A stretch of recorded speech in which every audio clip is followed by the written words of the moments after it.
The European Union has confirmed a sweeping ban on providing crypto services to Russians as it tightens sanctions in the wake of what it calls sham secession votes in 4 Ukrainian regions.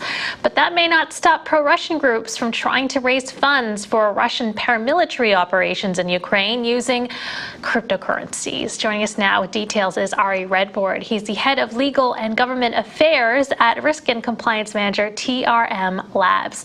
Welcome to the show, Ari. So TRM Labs is saying that $400,000 has been raised since the invasion began in February. How is this happening?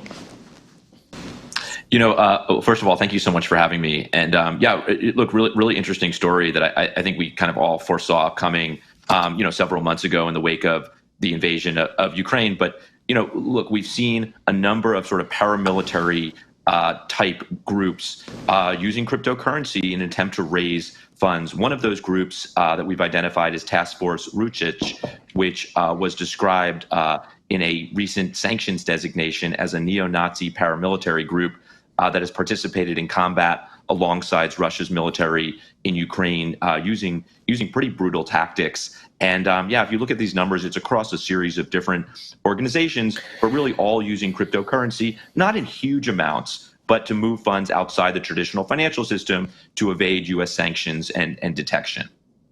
So might this latest EU ban on providing Russian crypto users have any effect on Russian fundraising efforts? From a risk and compliance perspective, what can be done if you are trying to abide by sanctions and don't want to be linked to these fundraising efforts? Yeah, no, it's an excellent question. And look, I think that what we said early days in the wake of the invasion is that it is going to be very hard for sort of the Russia or the Kremlin writ large to use crypto at scale to evade sanctions. There's just not enough liquidity in the entire market to talk about sort of really running a G20 economy. However, that said, the reality is that there are non-compliant exchanges in the region. Right after the Russian invasion of Ukraine, TRM identified about 340 non-compliant Russian-based or Russia in the region exchanges that could potentially be used to move funds like this, whether it's ransomware or sanctions evasion. But I would say sort of the vast majority of the large compliant exchanges, it will continue to be very hard to move funds because they have sophisticated sanction screening. They use tools like TRM to ensure that they are not engaging with sanctioned actors. So back to your question, look, I think that these types of regulations are helpful, but a lot of compliant exchanges, sort of the ones we think about globally, the large exchanges, have been screening for sanctions for some time, and are able to detect today to ensure that sanctioned actors aren't taking advantage of their platforms. Sorry, I mean, $400,000 in the midst of a war, it's not a lot of money. I've been to UJ chicken dinner fundraisers that have raised more money than that. And this is sort of like, does this at least say that, hey, you know what, it's a problem, but relatively speaking, if you compare it to this, let's say, millions of dollars that the Ukrainian government has raised, it's not much. It shows, does it show actually that all these sanctions are pretty much working? I think it's a great question, and I think sort of breaking it down into sort of two parts. I think first, look, it's not a significant amount. It's not a large amount. I spent about 11 years as a federal prosecutor at the Department of Justice working counterterrorism cases, and I will tell you that it doesn't take a lot to commit, acts of violence.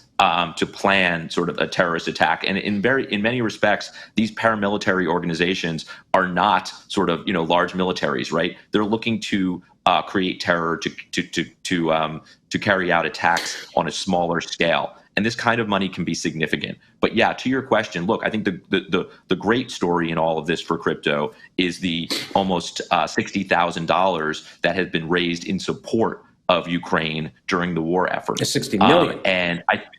I'm sorry, 60 million. I misspoke. 60 million. And I think what this really all shows is that, like, crypto is not good or bad. It's just used as a mechanism for payment or funding. And it can be used for good, as in the case of the 60 million, and bad in the case of sort of Task Force Rusic and other paramilitary organizations. But I think you're absolutely right. Look, any amount is too much in this instance. But absolutely, I think I do think sanctions work, and I think that most cryptocurrency exchanges are using tools to screen for sanctions. Yeah, I found it interesting that these pro-Russian groups are using Telegram to communicate and promote fundraising efforts. And I wonder, any idea on who is sending the money and from where?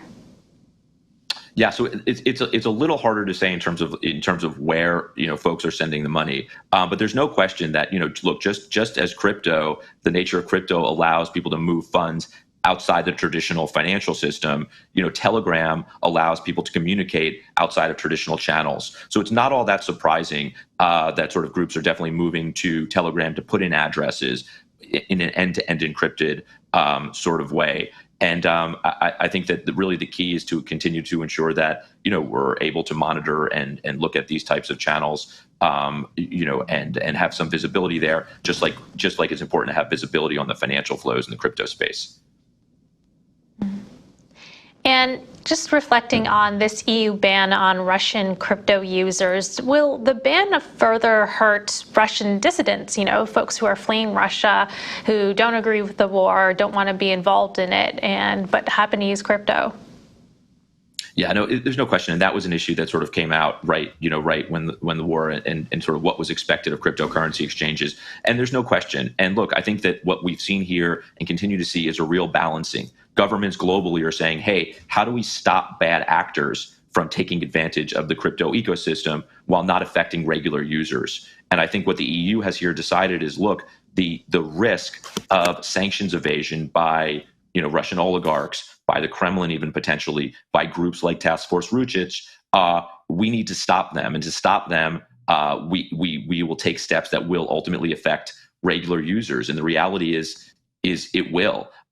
Will Russians still be able to use certain platforms? Of course, but I do think that this will have some effect on regular Russian users being able to access the crypto ecosystem. Interesting. And, on top of that, crypto was created so that you wouldn't have to deal with intermediaries and you could continue the flow of funds as you wish. So we'll see how that behaves. And we will inevitably see that, of course. Yes.